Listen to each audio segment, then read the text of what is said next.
Hello guys, welcome back to our channel. If your Olight Arkfeld Pro is not charging and the battery level does not seem to increase, it can feel irritating, especially when you depend on it regularly and suddenly notice it is no longer powering up as expected. Sometimes the charging cable connects but nothing happens, while in other situations the charging indicator may behave differently than usual.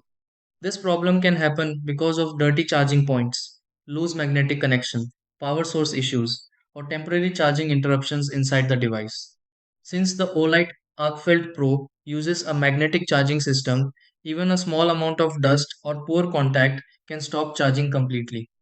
The great thing is that many charging issues can be fixed quickly with a few simple checks before thinking something major is wrong.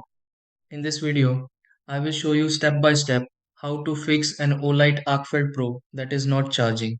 Try these. Step 1.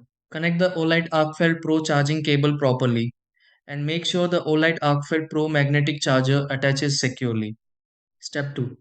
Clean the charging contact points on the Olight Arkfeld Pro and the Olight Arkfeld Pro charger to improve connection.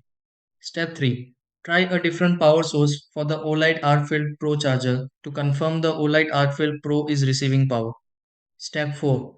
Disconnect and reconnect the Olight Arkfeld Pro charging cable to refresh the Olight Arkfeld Pro charging process. Step 5. Allow the Olight Arkfeld Pro to cool down if the Olight Arkfeld Pro feels warm before charging again. Step 6. Check the charging indicator on the Olight Arkfeld Pro and confirm the Olight Arkfeld Pro is charging normally.